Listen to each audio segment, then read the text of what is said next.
Assalamu alaikum. Hello, I'm Khalil Alika. And I'm Zahir Parker, and welcome to AccidentalMuslims.com. So, AccidentalMuslims.com is a movement, a platform where we showcase present and future leaders to help us live with purpose. And we believe that everybody has a story to tell.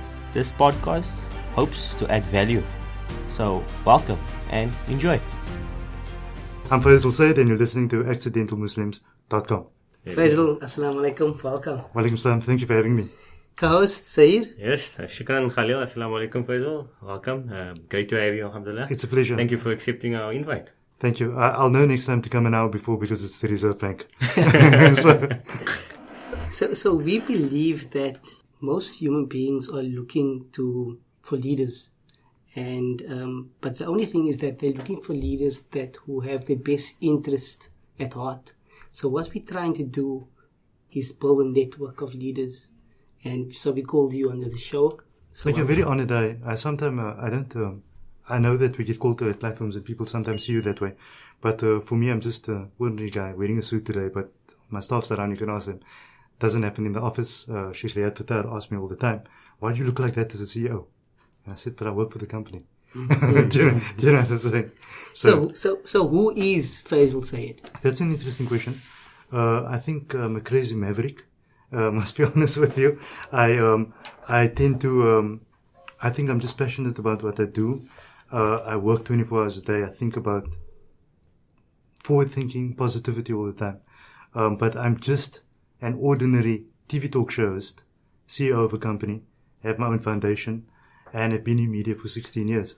So I think that's what people find interesting within our community because people see it as a long time. But I still believe I'm just an ordinary guy. You mentioned foundation. Yes. What I've got my own foundation called the Faizal Sayed Foundation.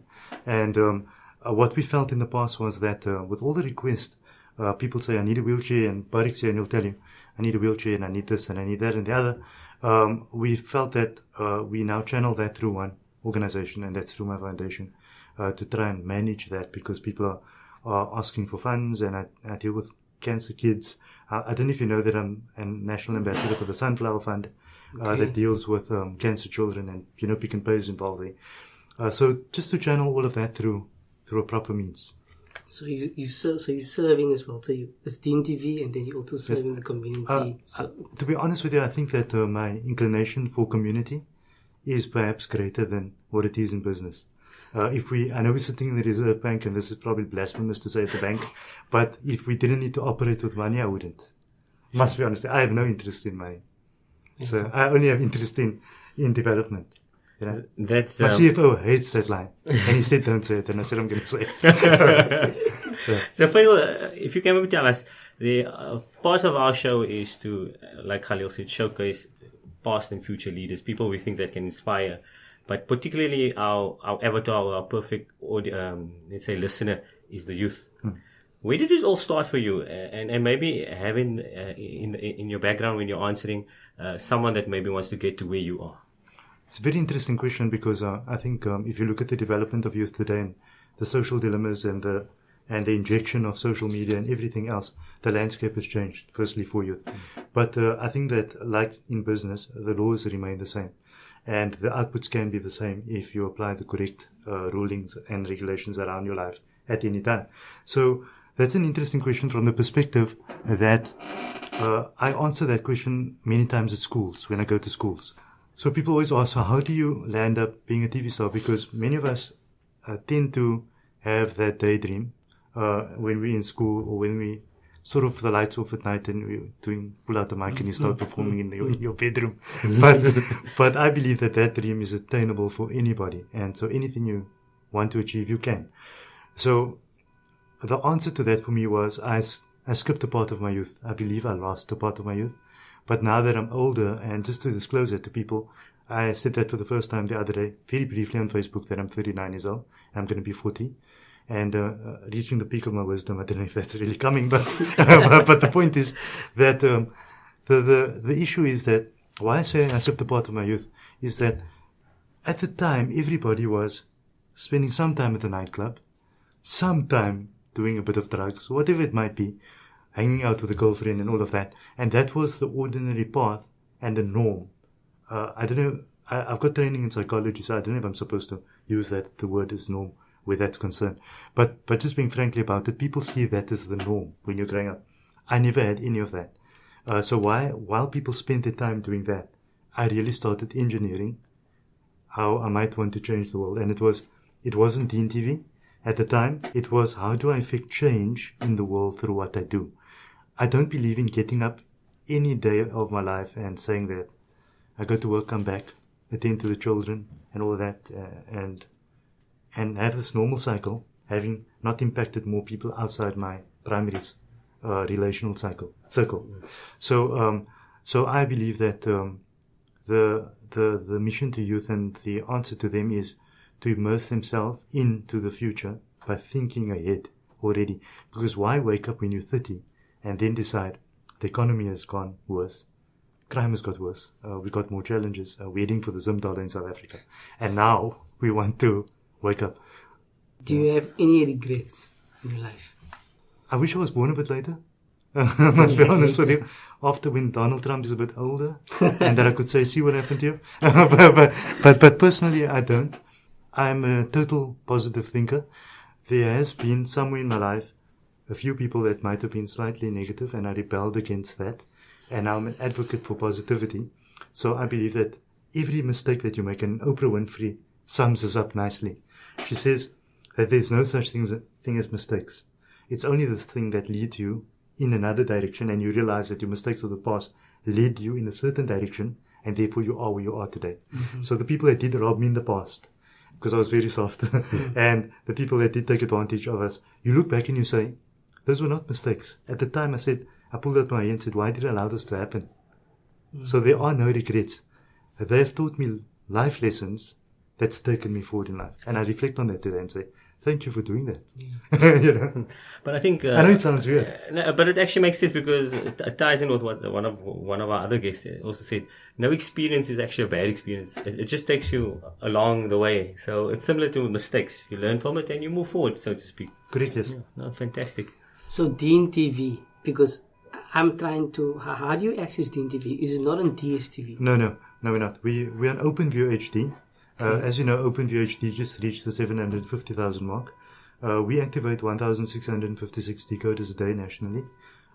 Game Stores is our big partner, and they will brag about that to you. So we projected to reach the million mark in July. Some of the analysts in television is saying that we will reach there before the time. So we're part of the OpenView HD group, which is part of ETV. It's owned by ETV, fully owned by ETV. And I don't know if you know, there's a video group that owns the Cape Town film studio. As you go along the N2, you see those pirate ships on the side. Yes. They actually own the entire operation. Okay. So we've got another satellite office there that handles the playout of the broadcast. But DeenTV is available on OpenView HD, StarSat that used to be Top TV, and StarTimes throughout Africa. And if you look at the StarTimes group, StarTimes belongs to Tencent in China, and they're the biggest media group in the East. Okay. So if you ask me the question about DSTV, I would never turn the DSTV issue down. But I believe that DeenTV, with no subscription every month to 750,000 people, it's really the people we want to talk to.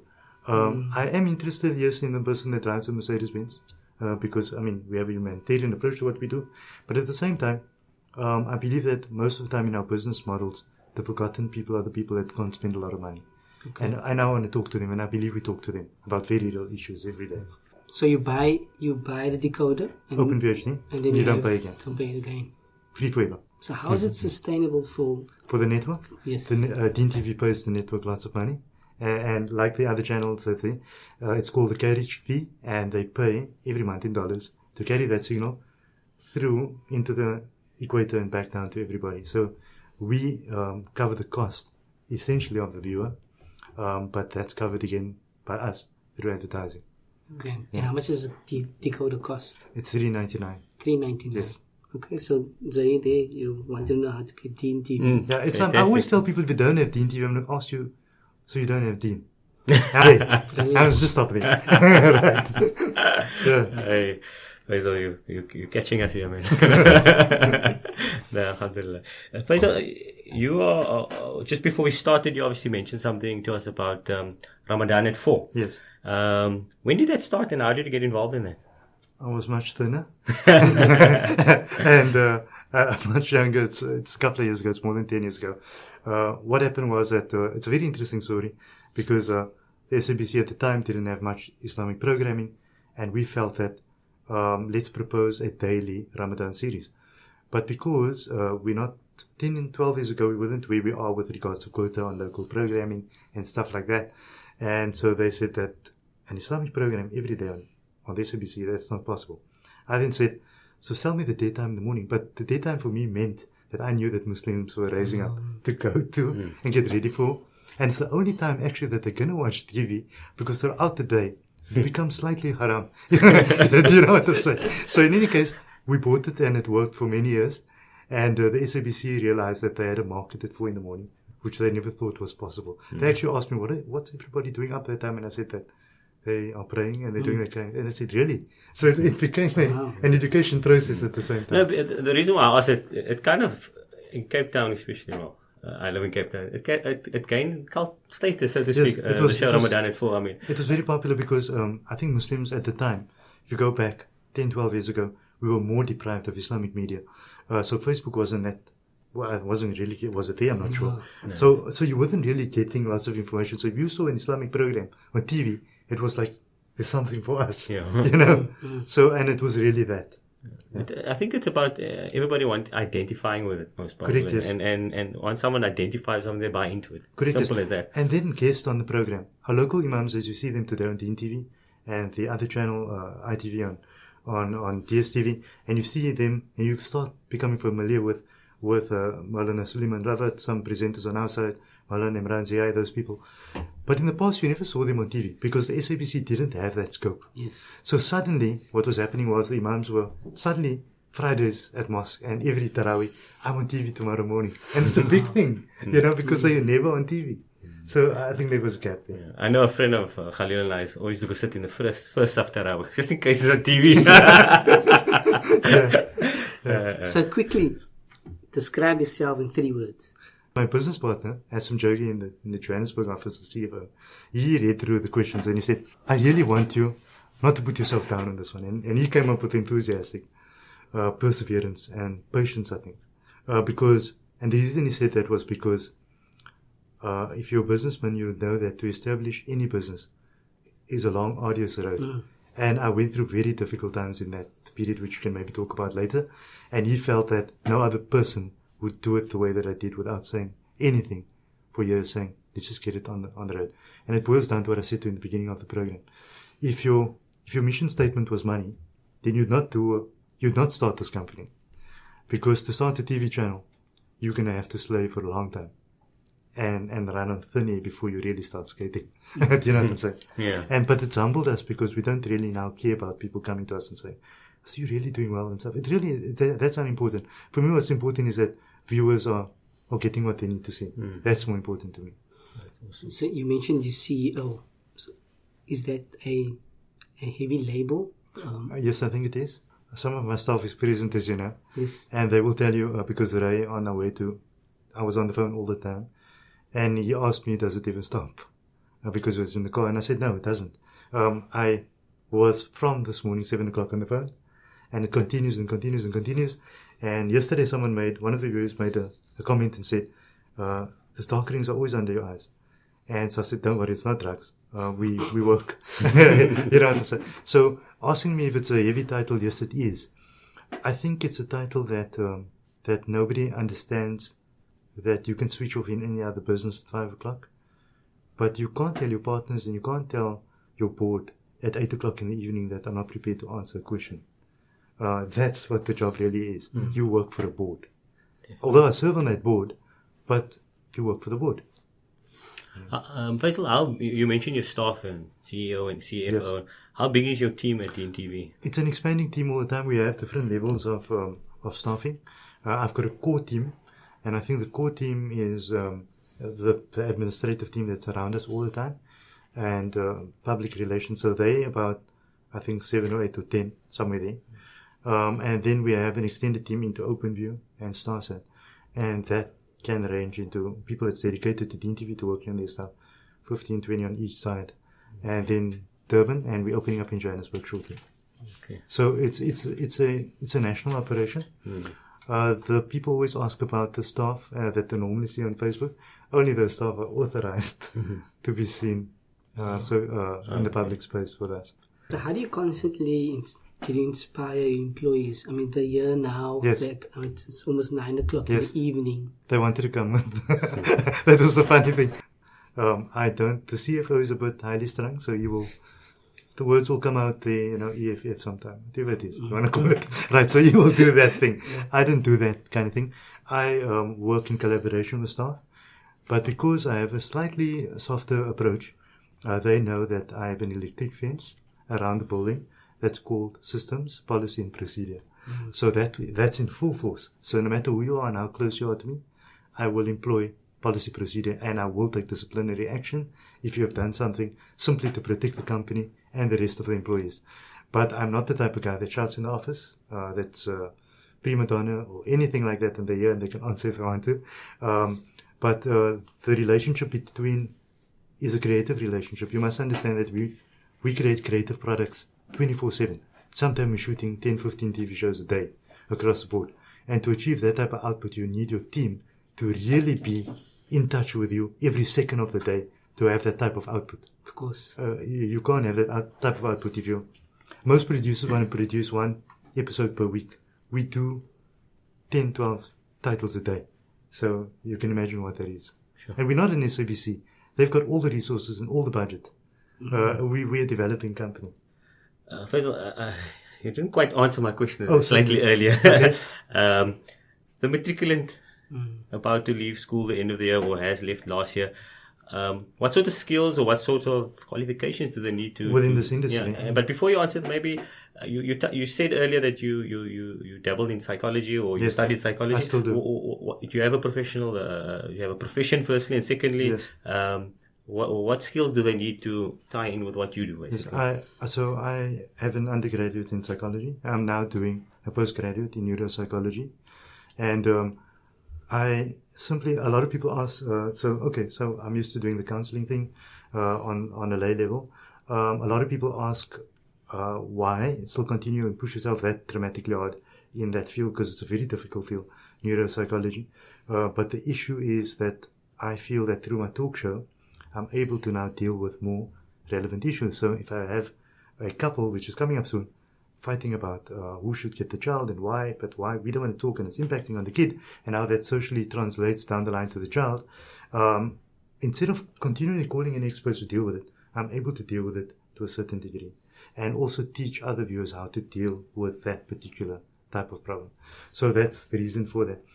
Just coming to your question with regards to the expertise itself in film and media, I believe that anyone that wants to work in producing and wants to work in television specifically, noting that television and the visual medium and arts is on a major rise. People don't no longer read books. They won't be able to read, in my view, in 200 years' time. They only watch videos. I think the best thing is to do something at AFTA, get a degree in film and media that specializes in television production, because television production is not only what Ray is doing behind you at the moment, it's holding the camera. It's an art, not only with regards to the filming process, but there's an art in how you tell the story. Yes. And all of that is a 4-year degree that gets done at AFTA, which is film and media. Okay, so I suggest people go into that if they want to get on the top of the game, because producers are very strict people. So although you handled the camera before, if you don't know the rules, and they get very funny. So what's your ikigai? Ikigai is a Japanese word, yes, which means your reason for getting up in the morning. And it's clear, to serve humanity. I believe that that's everything. I am a murid of Maulana Sheikh Nazim Makani of the Naqshbandi Sufi order, and he passed away 2 years ago. As you know, he was a worldwide figure. Sheikh Hisham Kabani summed it up nicely. He said that a Sufi needs to give off light to others, but while he's giving light off to others, he will be burning out. So I fully believe in that. That stuck with me for many years.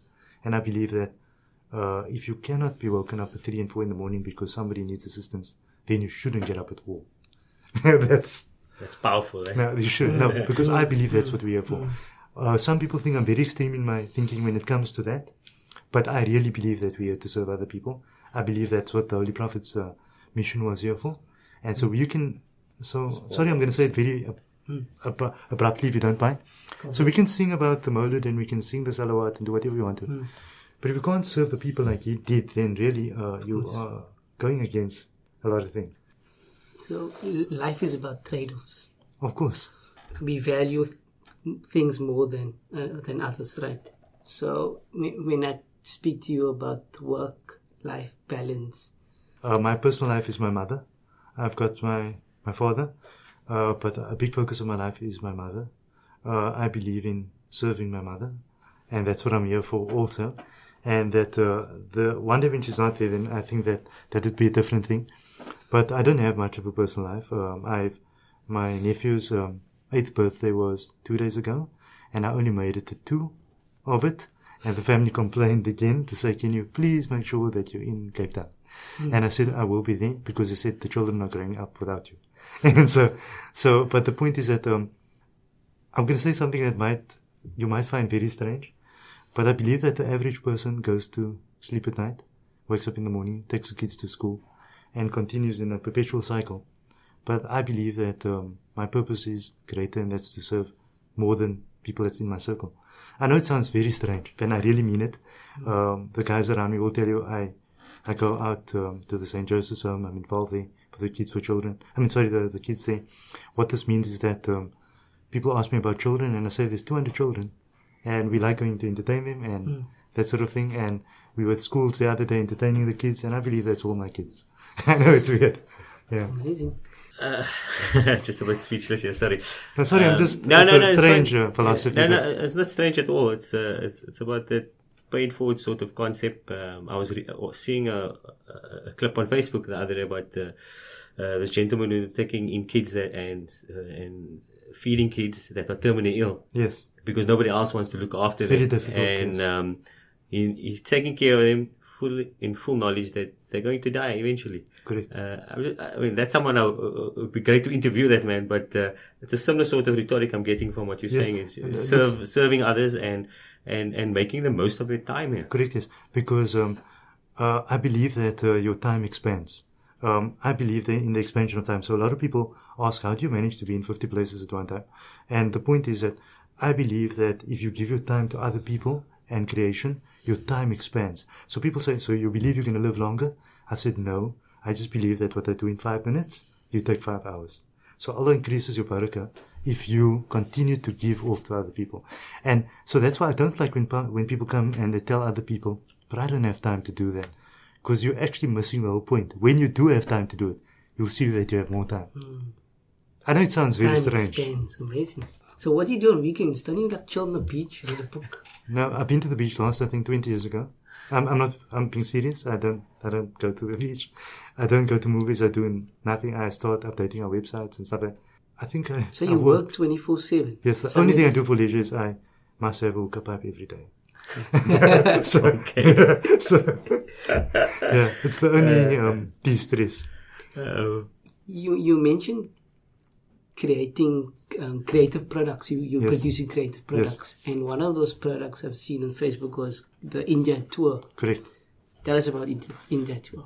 It's very interesting because it's not my first visit. It's my third visit to India. The reason for the tour was, and the reason you'll see the one to Saudi Arabia right after that. And we're talking about the Malaysia one right now.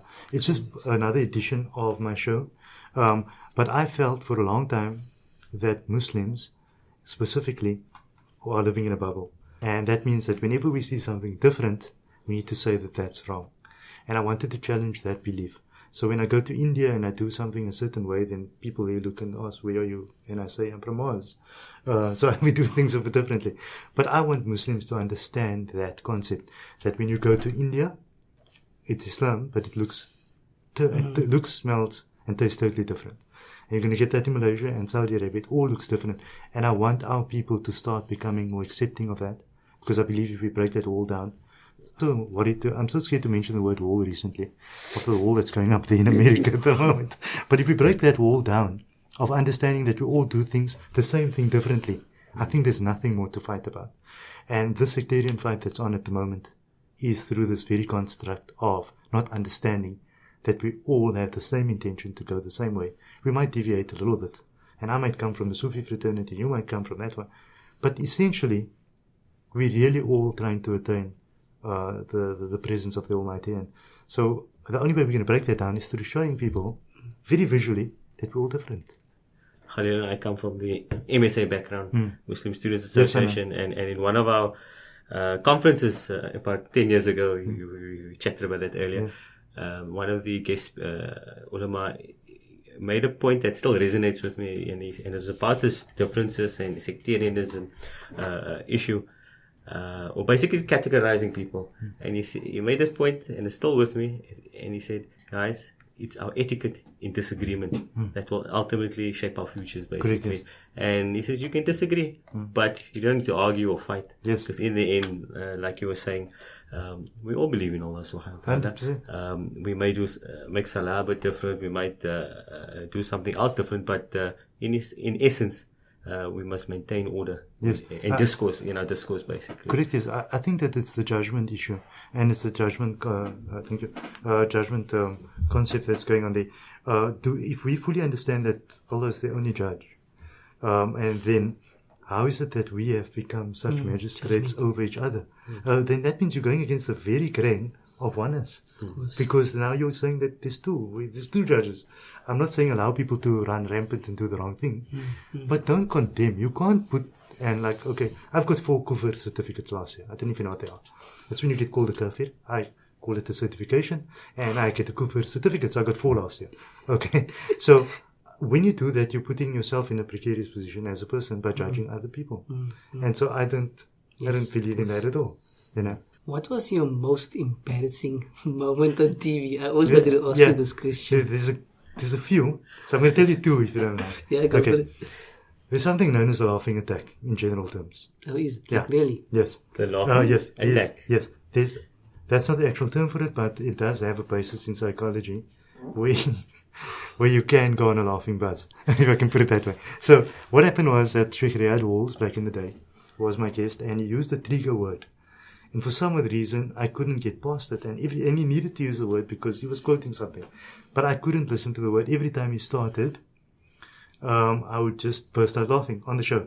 And I went for walks, I took breaks, I couldn't get through it until he decided they really have to pull parts of the subject out so that they don't mention the word anymore. But I just burst out laughing every time he said the word. What was the word? I can't recall, but if I do recall, it's going to start again. But we're going to mention it. Are you sure it's nothing to do with the hookah? No. Are you sure? Okay, I couldn't recall. And then there was another one. So we use a radio lapel mics in studio. Okay, so this means that Sennheiser mics are one of the best mics for radio lapel, and you can't delve too far having that in your pocket. And my guest went to the toilet. And so obviously control room understood very well that he was either voting for the Labour Party or something was going on, but things didn't sound that good. So I'm not going to mention the person's name, obviously. And then the last moment was, we were in studio, and the studio environment's a strange environment. You don't know what the time is that well, and you can't hear that. You can't hear things that really going on in the studio. You're like blocked inside it. And Imam Hassan really came forth and said to everybody that was in the studio waiting to shoot that the adhan went off a long time ago. We can start eating. And they ate an hour before the time. Oh. Does Sheikh know that? Yes, he knows. Oh, okay. He knows, and he remembers very well. Okay. so and now to start the conversation next time I see you. yes, correct. He'll remember. How do you define success? I don't know. Everyone uses the cliche terminology of working hard. And then some people it's going to say work smart instead. But I think it's a combination of the two. But I think it's not working hard and smart. In my view, it's the ultimate dedication to something, to a cause. I believe that if you can live and breathe your brand and get upset when people don't iron the t-shirts that they wear that carries your brand, then I think that then you are going to, when you get to that point, then I think that then success will come, because if you're passionate about something, anything will manifest. So I don't believe it's hard work specifically. I believe it's commitment. It's more dedication to what you're doing. And then the ultimate thing is to have this ultimate dream and belief that you can achieve something. So many years ago, someone said to me that, you know, that you starting in this television thing, you know that it's not possible. It's a dream world kind of thing. This guy tells me that two other people told me the same thing. Whenever they see you, they say that you live in a daydream. So I say today that I do live in a daydream because I am living my dream. I don't work, and you heard this before, but I don't work because people ask, what are you scratching at 11 o'clock at night? I don't feel I'm working. I just love doing what I do. Finished. Amazing. It is me. Finished. What's your favorite Quranic verse or Islamic story or something that you look at? So can I give you two? You can give us two if you want to. So my favorite verse that I always quote to myself personally is Innamal Binniyah, and that is, everything is judged by intention. So, and the reason I have to cross that bridge every day is because I get questioned every day. So someone will say, so why did you say that? Why did you meet Arthur Link? Why did you allow the Israeli Prime Minister into your office, ambassador into your office? I don't know if you know, I was in controversy recently for that. And it boils down to that very verse of intention. So I did not plan to do business with the man. They don't advertise with us. If I was a factory or manufacturing anything, I would never call him into my business. I sat with him to ask him the questions about how is it that we are able, is there a solution ever for this problem? I tried understanding the humanitarian aspect of the man, and I tried offering him tea so that he will sit back and report to his president and say, the Muslims in Cape Town, they're very different. Maybe we're doing something wrong. Maybe it's a 0.1%, but I feel that was my contribution, other than shouting, walking with a flag down the road, which I believe our time might have come to an end for. So I believe that intention is, so you can sit outside and call me a Zionist. I know I'm not a Zionist, and I know my intention was to meet him to try and seize the possibility of us talking one day. And so it's again intention. And then just a little story that I want to tell you. So there was a great saint in the past, and his name was Baal. And so Baal was a court jester. He was a jester in the king's court. So you joke about things, and he was the frivolous guy. But he was actually a very spiritual person. But he hid his spirituality through being frivolous. So that means he didn't want people to understand his spirituality. So he pretended to be frivolous. So one day the king left the court, the throne room. And when the king left the throne room, the guards came in because Baal went to go sit on the throne. And if you know that back in the day, in any monarch situation, to sit on the king's throne, and you're just the jester, it's blasphemous. So in any case, the guards came in, they beat him up to a pulp. He was crying on the floor in the throne room, and the king came back into in the room, and he said, "Oh, Baal, my friend, are you crying because they beat you up? Is it because you sat on my throne?" And then he said that, "I'm not crying for myself. I'm crying for you because you've been on the throne. I've been on the throne for 5 minutes and I got such a hiding. You've been king for 25 years. What a hiding would you not get?" And so I take that and I say that Allah is going to hold us responsible for all the positions of leadership you have. As a father, as the employer, as a board member, as anything you do in a society, you're answerable proportionately for what you do in society. So I try and live my life by that, saying that don't make the wrong moves, because it might be instant glorification today. Maybe able to buy an extra Mercedes-Benz by pulling off a wrong deal. But in the end of the day, what will happen? So give us some advice for people facing that harsh criticism, that kafir label that you all the time get all the time. Do you go home and cry and lay in a fetal position? I used to. Imam Hassan al-Lili one day told me that you need to put up a shield. And that's exactly what I've done. So, and it boils down to the issue about intention. So I know my intentions are right, and I know that there's one judge only. As you're sitting here, what are you most grateful for? My parents, and more of anything, my mother. I believe that my mother is now 69, and I think that the fact that she's there all the time, and she's onto me all the time about this, that, and the other, and she goes with. So if I do anything, like recently I did this, I don't know if you know, I ddid a show called Muslim with Riyad Musa at the convention center. It was a talk show between the two of us, and my mother's the first one in the front seat. She when I was with Maher Zain, and I was part of Maher Zain's show, and she's the first one on the right in front all the time, and that's the condition. And I realized why she does that, and that's because for me, it doesn't mean anything, but I think for a parent, I think they want to see their children something. So I'm grateful also that I'm able to put that smile on her face, to say that that's my son. You know what I'm saying? Also ask me what I'm grateful for on a broader perspective is that I believe that I'm grateful for having been put in the position to propagate the deen through a medium that I love. And that is, I've fused television as an art and a discipline, and fused that with Islam, because I could have easily been producing for any other channel which would have been meaningless for me. But now I know that I'm safe, inverted commas, because it's part of the deen, and that's what I do. So yeah. Maybe a question linked to this, what you just mentioned now is, have you seen and Allah's in control of all things, but have you seen an upsurge in our spirituality in Cape Town, in South Africa, through programming, whether it's the community stations, DeenTV, etc., and even the social media platforms? Yes, I think it does two things. One thing is that we must understand that we want to talk about the CNN, BBC, Sky News. Believe me that they're all connected. They are all connected by common force, and they are there because we as Muslims, back in the day, were fighting whether TV was permissible or not. So they got a 40-year lead on that, and they've developed big consortiums of media. So now it's time that we invest in that, because we can't tell people, why are you calling me a terrorist? They own the platform. If they want to tell that story, they're going to tell that story. And you're not going to be able to do anything about it because you don't own a medium that talks to 1 billion people every day. And that's our fault. So, and I believe we need to accept responsibility at times. But that's our fault, really. Now that we've embraced television and we realize it's no longer haram in most books, and we lost 40 years of that development. Sorry, I lost track. What was the question? Spirituality increased. Oh, yes. Has there been an increase? Yes, I believe so, yes. So we have a lot of non-Muslim people that watch the channel, and the reason for that is, and I can prove that to you, if you just simply go to our Facebook pages, you'll see the Rajivs, the Elsas, they talk to us daily. And the reason for that is we don't only provide programming that is Islamic in nature. So we have cooking, motoring, review cars, with all kinds of things, talk about health. Those shows don't even have no Islamic connotation to it at all.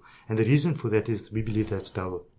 We believe that the person watching the program and saying, and Elsa, for example, and I'd like to mention her name, Elsa Norke is one of our key viewers, sitting in an old age home in Centurion, and must watch my program at 8 every night, stops the entire old age home lounge, and they all need to watch the program. And they contact me and they tell me stuff like, she says, and very strangely, she says on Facebook, if you go and read my comments, guys, please don't make a noise, I'm having a glass of wine and I'm watching DeenTV. And all I say is enjoy it, Elsa. Did you visit them? No, we want to. But the point is that a non-Muslim that says, I learn a lot on DeenTV. And funny enough, a particular Qari that's a bit extremist in Johannesburg recently said to her that TV is haram, it's not permissible. On my post. Here's a woman that says, I watch DeenTV because I like those people and they're my friends. And your Muslim goes and says, TV is not permissible. And you know what her answer to him was? Her answer to him was that it's twofold. Number one is, it's not permissible maybe for you, but as a non-Muslim, I can watch the Islamic channel. Right? That's one. And number two, she said that, I just want to ask you a question. So if it's not permissible, why is there so many imams on here? And you just obviously left her. Faizal, you're going to die today. Today's your last day. You have enough energy just for 2-3 sentences. What are you going to tell us? Can we kill Donald Trump? Because it might solve the world's problems. I don't know. So, I gave this question to my brother last night and he said, you're an absolute rubbish. You're supposed to say your kalima. But you're saying, can we kill Donald Trump? I said, it'll benefit more people if they kill him. so if on a serious note, it's a very difficult question. Funny enough, it sounds very simple. But that question is a very deep question because you really made me think about it. What if a car slammed into me right now? What was I going to say? I don't know, I'd be thinking about it so much that my time would expire. so that's why we try to prepare. Exactly. I wouldn't have any words, I must be honest with you. Yeah, I speak too much. And I will delay my little mote in what he's doing. Because I promise you, I speak too much. You can ask the staff. The angel of death is going to be like, can we just get back to this later? You know? Yeah. Faizal, we want to respect your time. Sayed, do you have any more questions? Just one last question, and maybe it ties in with what you said earlier about how you define success. If you see something like live with purpose, what do you think? Someone in a position that you are can offer to other people in terms of purposeful living? It's a very interesting question. Are you also asking me what do I define as purposeful living? I think that it ties in with whatever I said previously, and that is that we must make an assessment every day and assess firstly our purpose. And then you'll understand what purposeful living is. If you don't understand your purpose itself, then you cannot get to purposeful living. So I believe that the purpose that I'm put on earth, and many other people, and maybe some of us do come to terms with it and others are still searching for it, but I believe that you'll find absolute bliss and purpose in life, and which will lead to purposeful living, is when you get in touch with everybody else and you start serving on every level that you can. And sorry that I labor on that area, but for me it's a big part of what I do. I believe that if I guess you'll see me against certain things, and you'll wonder how does that tie up to what I'm saying. I'm against assisting people at robots in a car. I'm against, and you'll hear it on my latest India episode, I don't believe in walking around in India dishing out notes, because I got myself into a precarious position there when 50 people surrounded me and I couldn't manage it. So there are other reasons why I say those things, but I believe that you need to serve. Faizal, I want to thank you and your team for coming. It's been a pleasure. And I'll never forget that time expands, and we want to wish you all the best for your studies. I know you're doing the neuropsychology. Sounds hectic. So thanks a lot for coming. Thank you. It's been a pleasure. And I just want to mention something for the record, and that is that my team said that you do very bad in an interview because you're used to asking all the questions and you can turn this whole thing around. And I said, I'm going to try. I'm not going to do that. But I want to mention for the record that I take this opportunity of inviting you guys onto my show. Because I believe that you have a very good platform. I want to really go deep down into the aspect of accidental Muslims and how accidental that is. But I want people to catch that on the Faizal Sayed show on TV. Inshallah. So I hope to see you both in studio. And by the way, you can't wear green and you can't wear lime. That's the difference. Yeah, no. Faizal, on behalf of Khalil and myself, we will make dua that Allah blesses you and your family and keep you healthy and fit, so you can continue to do your work, to continue to inspire people, whether you like it or not. You are in a position where Allah has placed you. So make the most of it, inshallah. Thank you very much. Thank you for having me. So that's it for today's show. We hope we added value. We hope you enjoyed it. But most of all, we hope our guests inspired you to live with purpose. Don't forget to send us your suggestions via info@accidentalmuslims.com. If you know anybody out there that is inspiring, that's leading, that's living with purpose, please do contact us. And remember, feedback is our oxygen. So follow us on social media. We're on Facebook, Instagram, and Twitter. I hope you enjoyed. God bless. Assalamu alaikum.